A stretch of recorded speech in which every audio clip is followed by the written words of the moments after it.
Hello everyone, this is Bob O, and I want to cover a couple of things in this video on the Smith & Wesson M&P Shield, whether it's the 9mm or the 40 version. In my case I have the 40, but want to discuss what you should look for if you're considering buying a new pistol before you actually lay the money down and start signing papers on a brand new shield. You need to make sure that the slide can operate fully to the rear position without any problems. And second thing we're going to cover in this video is the technique you should use to ensure that you can get this slide back regardless of your grip strength, whether you're some bodybuilder or some 40-year-old guy with a bunch of experience with pistols, or a brand new shooter, or a child. A child can rack this pistol if using the proper technique. So we're going to cover that too. But what you should look for if you're considering purchasing a brand new M&P Shield from Smith & Wesson is to make sure the slide operates fully to the rear. So here we've got an unloaded pistol. As you can see in the magazine end chamber, there's nothing there. So when you get this thing out of the box, if the person at the gun shop lets you pull it out yourself, or they hand it to you, they could hand it to you open like this, or they could hand it to you closed. But if you pick it up like this, obviously it's fully forward, and you need to make sure that it can operate fully to the rear. So without even trying to lock the slide, I'm going to make sure this slide can operate fully to the rear. So how can you tell that it's going all the way back?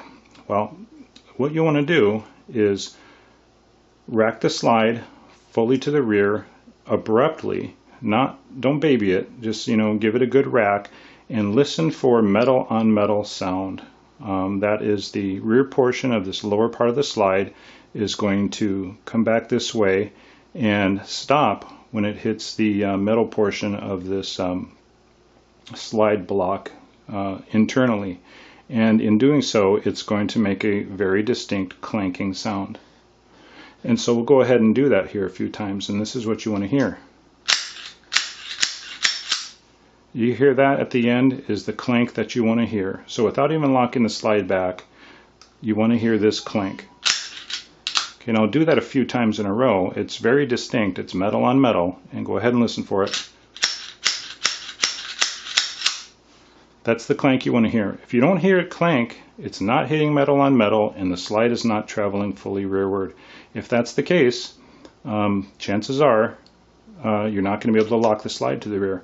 One other thing to check while you're at it is to check to see how smooth the slide operates. And so what I'm going to do here is just rack the slide slowly like this without even going all the way back. It should be very smooth. You should not feel any grinding, and you should not hear anything grinding. Smooth, just like that. Okay? And then again, this is what you want to hear. Distinct metal on metal contact at the rear. So if you have that, great, that's what you want. If you don't, chances are there's something screwed up with your recoil spring assembly, or the spring, something's out of spec, things like that. If you have a pistol that will not go all the way back, do not sign any papers, do not hand over your money or your credit card, do not buy it. Ask for a different pistol from their inventory.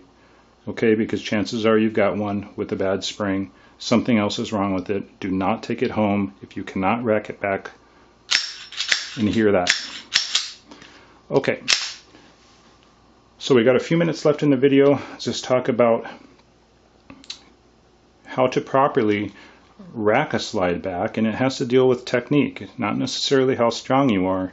As I said, you don't have to be a muscle man to do this. Yes, it's going to be stiff because it's a subcompact pistol, but a 10-year-old kid can do it, okay?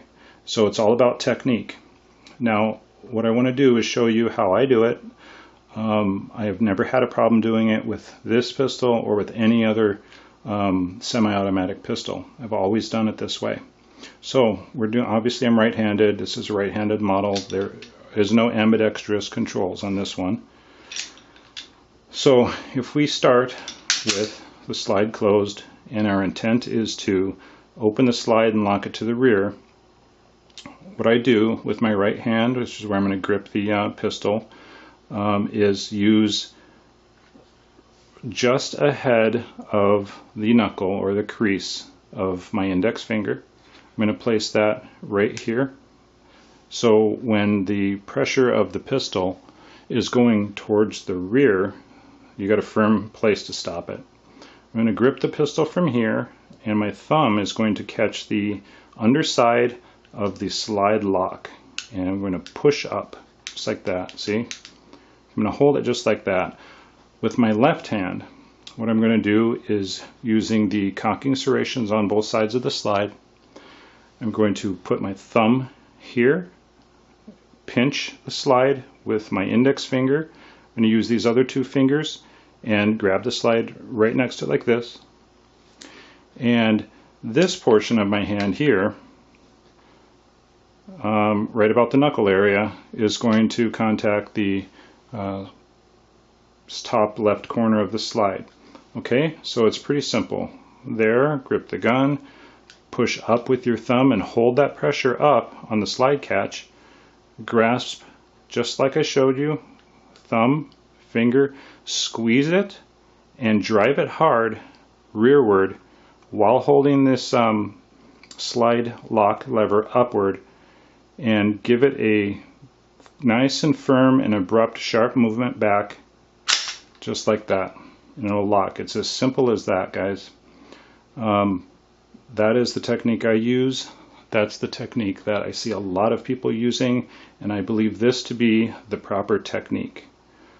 Okay, so again, same thing right here to prevent the pistol from going rearward under pressure. Grip it, thumb under the slide catch, push up and hold the upward pressure, pinch the slide at the rear where the serrations are. Right here, I like to rest it on the slide, and one firm abrupt motion rearward all the way. Don't try to stop it at a certain point, just drive it all the way. And if you're holding pressure upward on the slide catch or the slide lock lever, it will lock back just like that. Alright, so anyway, that's basically what I do, the technique I use to rack the slide on not just this pistol but any semi-auto. And you should be able to do it even if you don't have, Superman strength, whatever your age, whatever your hand size.